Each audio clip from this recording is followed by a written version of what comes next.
Podcasts on unctv.org are made possible through the financial contributions of viewers like you, who invite you to join them in supporting UNCTV.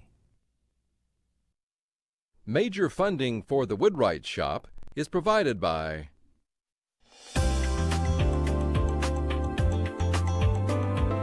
more than 40 million people who care for their cars and homes choose State Farm for their insurance. State Farm, a proud supporter of the Woodwright Shop.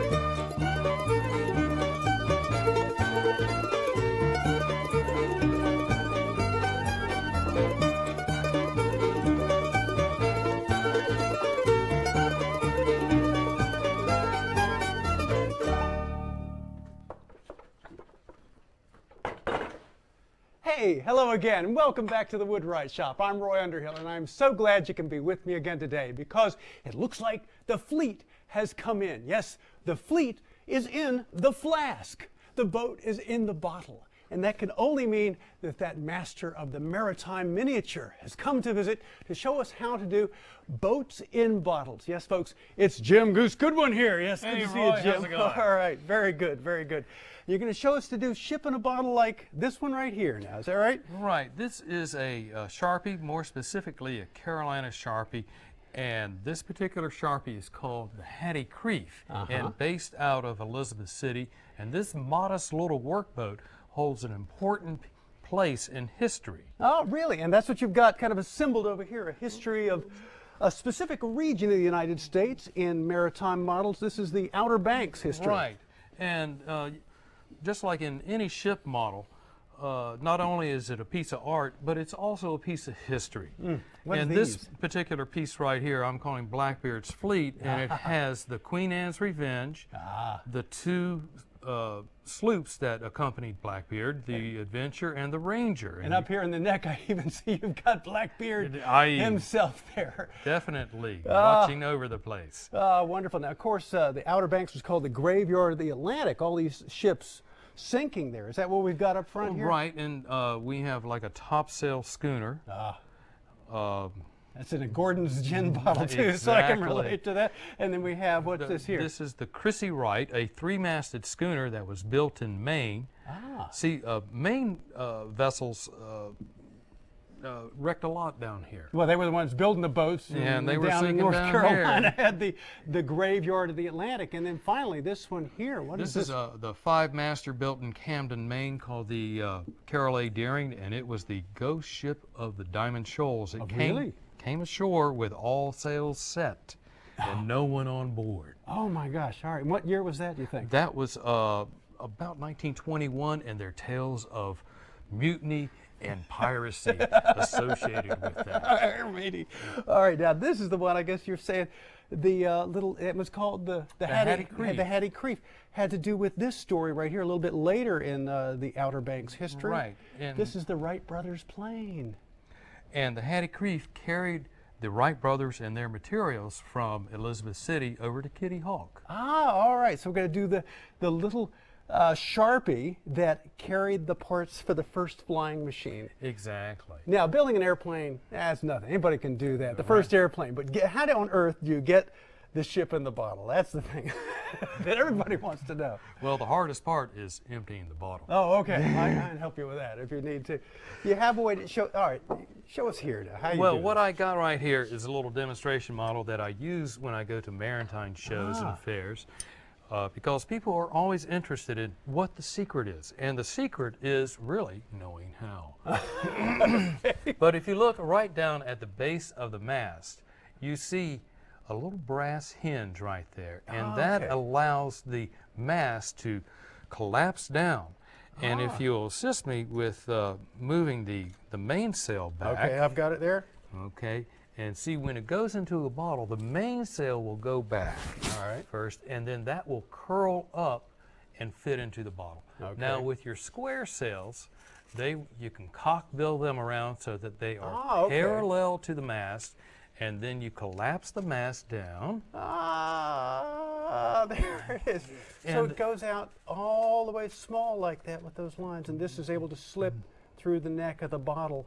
And then, once it's inside, Once it's inside, what we do, we pull the jib sails up, okay, and then we pull our main mast back in, yeah, and so that's all snug. And then we have special tools, which are nothing more than bent coat hangers and bent knitting needles. you just kind of reach around and rearrange these. Right, and within the bottle, and then once it's in, we apply a little adhesive, and away we go. And that's it. So you just got to make a little boat that collapses. That's the trick. That's All right. it, right there. Well, all right. Well, I know there's more to it. How do you begin? Do you just start making boats and then find bottles to put them in? Or? Well, you work with, pick out your bottle, and then you decide what type of vessel you're going to put in that bottle. No, so the bottle is the, you find what kind of bottle you look for? Something that's clear, I guess? and- Right.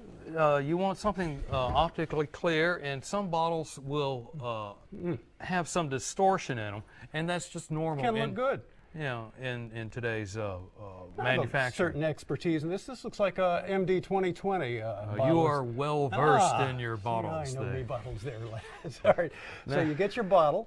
And what we want to do is get some reference lines, and on this piece of pine, I have 2 reference lines which will give us the height of the bottle that we're going to be working with. Oh, okay. So when we come to determine our sail height, we will use those reference lines. So we don't end up making a boat that's too tall to fit in the bottle. Exactly. All right. So you get your inside dimensions there. Then we start working with our whittling out on our boat, on our piece of wood. So this what is the hull is going to the be. hole will be.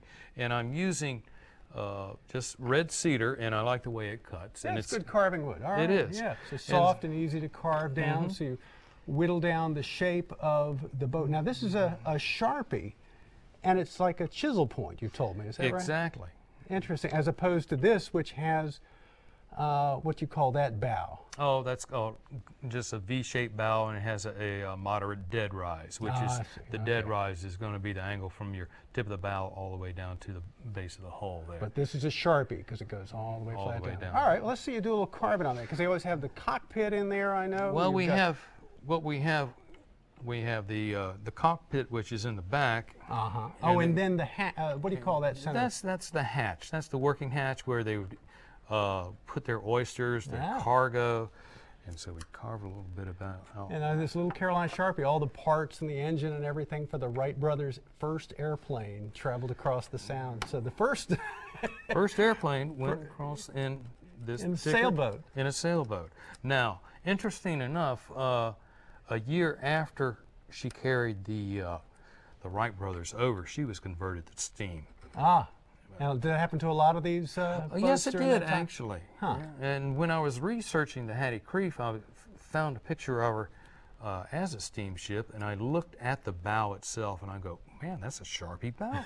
Yeah, so she was originally a sailing ship, and then converted to steam, like so many ships were done at the turn of the 19th century there. All right. Now, I see. You know, as you've been talking, I've been thinking about those sails. You know, they took them off to convert it to steam. But it's not just the sails that you have a problem with. You have to make sure the hull fits in. Exactly. Now, when you get,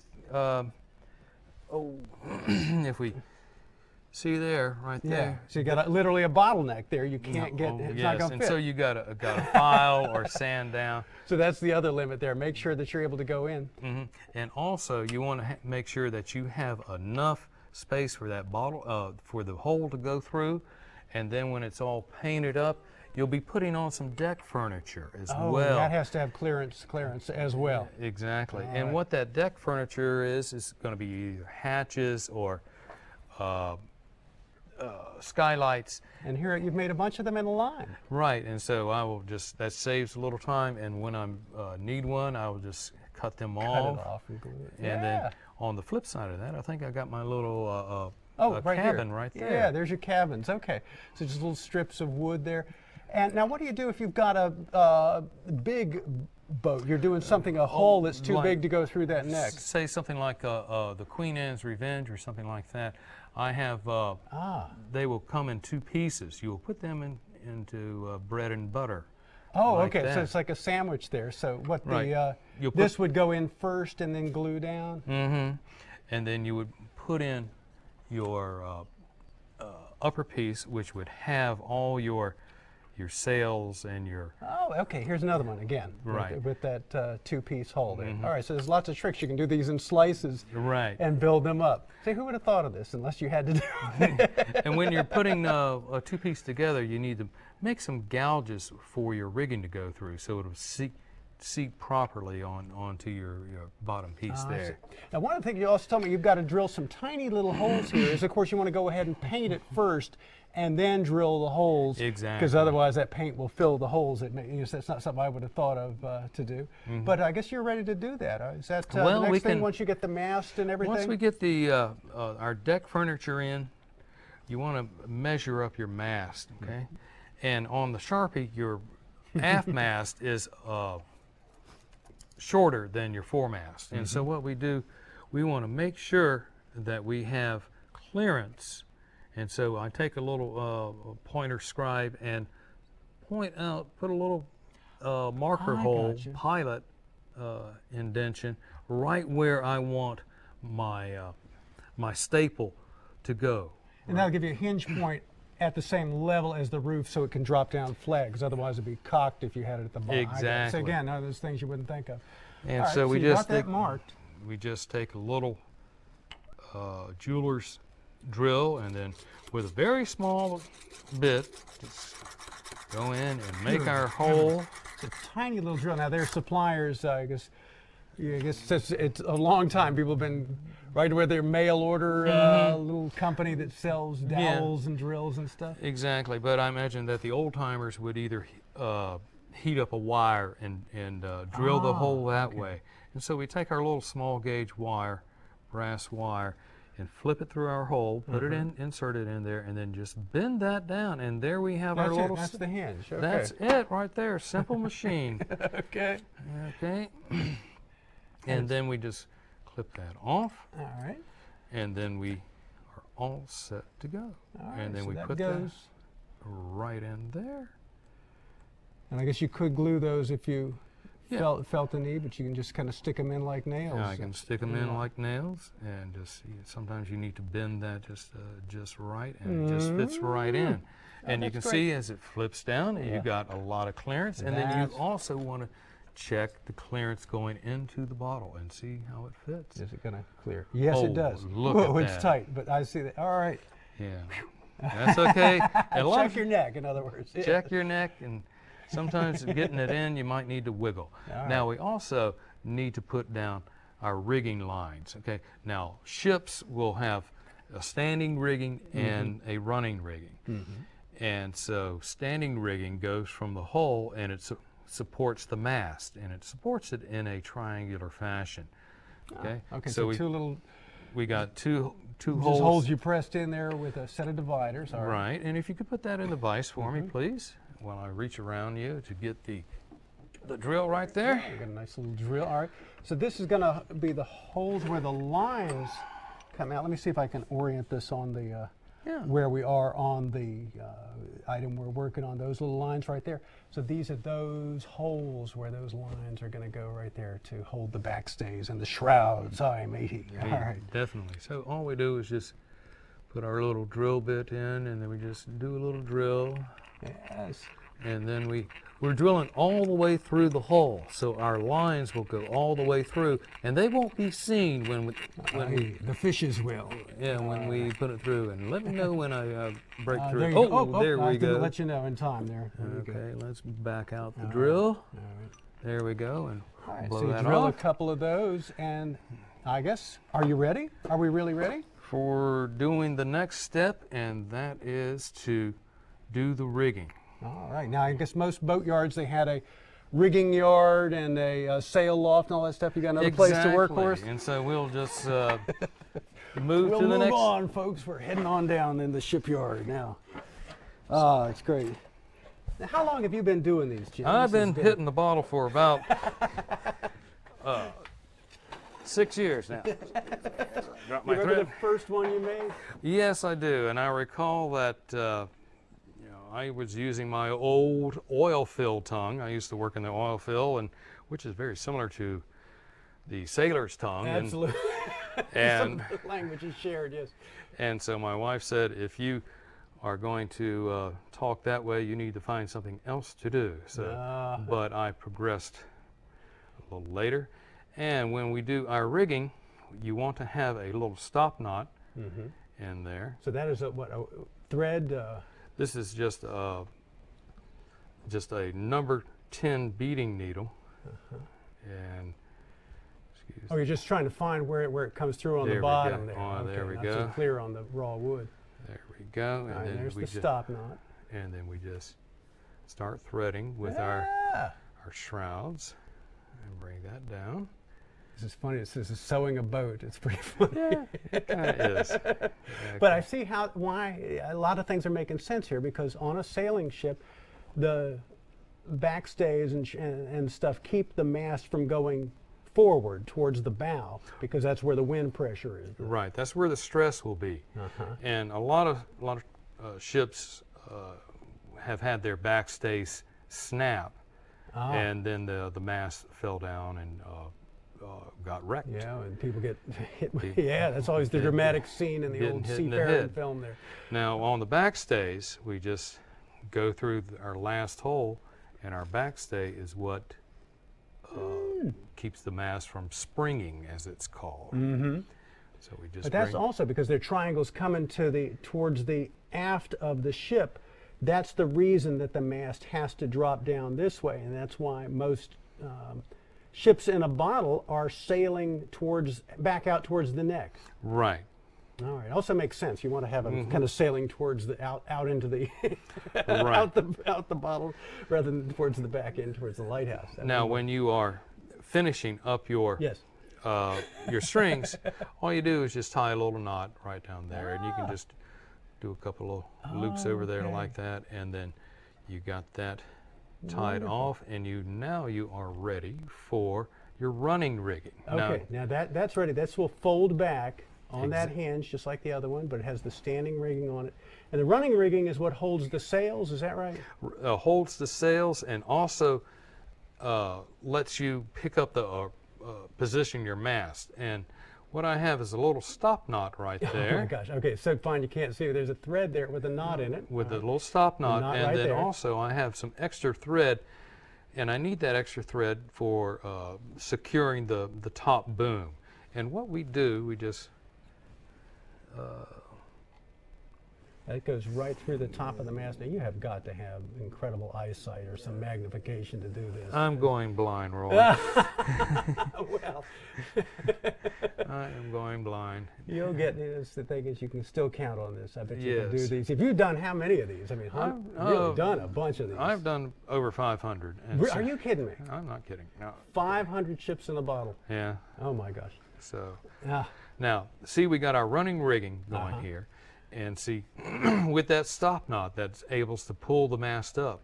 So when it's down and you're got the vessel in the bottle, all you do is just pull that string, and it pops right back up. Isn't that that's neat? great. Yes, excellent. Isn't that neat? And then now, the same thing back here. So I can exactly. Pull that up. All Then right. the next thing that we do is put in our booms for okay. our sails. And there's the top and the bottom of the mainsails. Pop there. Yeah. in the bottom. And for the bottom, what I do is use a different color thread. Okay. I see it. It's on this side. Oh, there you go. You're in it. And by using a different color thread, I know which string to pull. Ah, I know which strings to pull. I guess so. That's where that comes from too. All Right. so the booms go on now, and then I guess are we really ready for the sails now? We're ready for sails. All right. Let's see how Now- that goes. Should I take that off of there? Oh, yes, you can. Okay, because now you're working on a different kind of jig here. This is called a. This is just a working jig, and all it is, maybe we can stick that up in our Stick little that nail. on the nail there. Yeah, all there we right. go. Not too bad. Okay, and what we have our sails one sail already attached, and the sail material is just cotton resume paper. I like using. So if you're giving up hope of getting a job and you got that resume paper left over, that would do well for Exactly. you. You just cut it to fit. And you cut it to fit, and you use just white glue to glue it on, and you let it dry. Now you can also use some resume paper and just stain it with coffee like I've done here, and I do that with the pirate ships. That's what you've got here. Coffee stained, matey. And this is a pirate ship? This is the Queen Anne's Revenge, okay, and it's an example of a full rig ship, and you can see that you got that triangular stack sail. Oh, wonderful. And now this looks like it has lots of insulation in it. Why did the pirates like the insulation? Because they liked having a R factor. Oh, I see. I mean, so enough of that. Well, so there's the sails. That's wonderful. Now, how do you get the curl on there? Well, that's quite easy. All you do is with I like using a chopstick or any type of stick, round stick will do.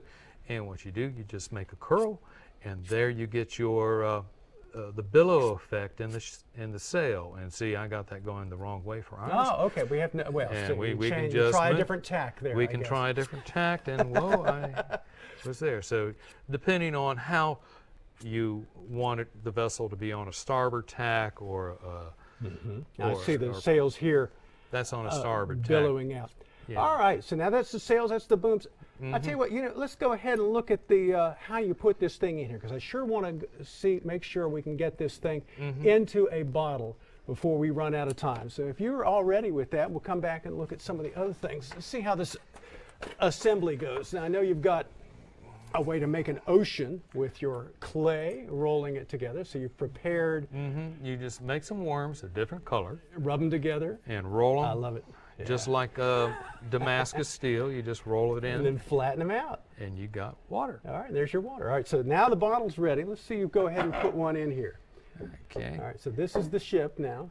And What it's- we do, pull it back. pull that back, collapse our aft sail, our aft mast, and then pull the main mast, and then All right, now you can see I got my lines numbered, all right, and then we curl this around, all right.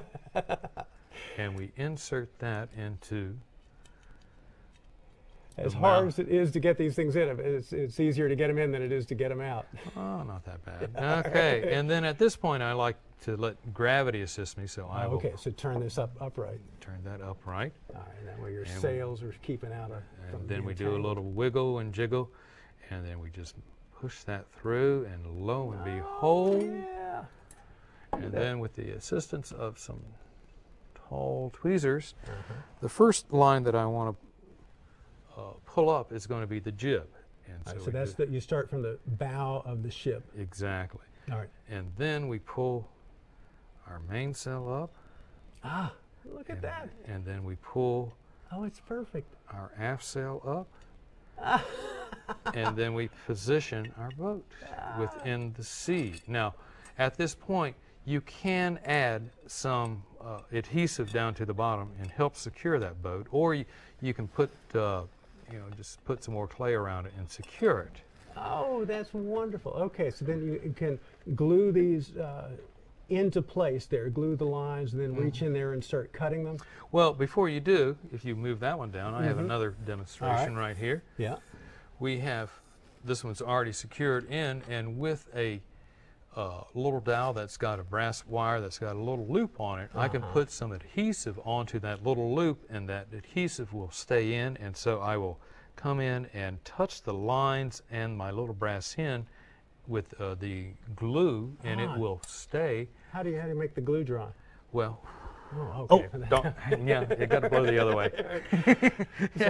Too much glue. Yeah, All right, then so they're glued down, and then I guess you can reach in and do the cutting, and that's Right. why all the little knives. I got knives set at different angles on dowel rods, and this is the right one, and so I can just nip those strings right there. All right, and then you seal up the bottle. Well, right. that's great. All right, so there it is. And again, the name of the ship, Jim, is It is the Hattie Creef. the Hattie Creef. And here it is all raised up into place, and here's one all finished up. It's beautiful, and the Carolina Sharpie. Now, you have an antique here. I wanted to Yes. take a second to look at. And I know you're working with the plasticine clay. This looks like something else down here. This in the it's bottom. What looks you got? like a type of plumber's putty right there. And this is a European-made, and more specifically a British-made ship. You can tell because it has the British merchant flag on the back of the clipper ship. And this is very typical of, say, like a 1910 up to like a 1930 piece, because it has the painted background, the very detailed village in there, and what, can you read it? It says Guinness Stout. Oh, right. And So it's got beautiful rope work right on the there. front. Well, the Guinness wouldn't work for a bottle. It has to be clear. You've made it all very clear to us. Jim Goodman, Thank you very much. so much for showing us how to do this. And hey, thank you for joining me to start emptying those bottles. We're going to put ships in them next time we get together. All right, see you next time. It's Roy Underhill. Bye-bye. To learn more about the Woodwright Shop and traditional woodworking, visit PBS online. You can find us at pbs.org.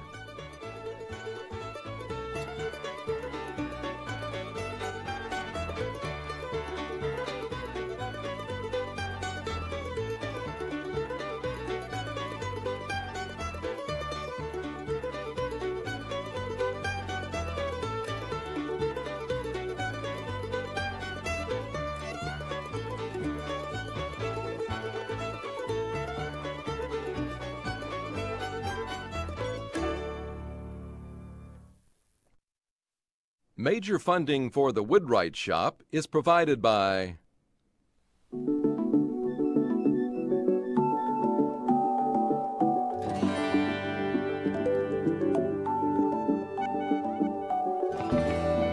Like a good neighbor, State Farm is there.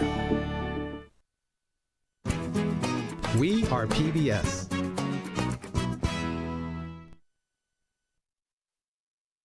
Roy Underhill is the author of The Woodwright Shop and other books about traditional woodworking, published by the University of North Carolina Press and available at bookstores and libraries. Podcasts on unctv.org are made possible through the financial contributions of viewers like you, who invite you to join them in supporting UNCTV.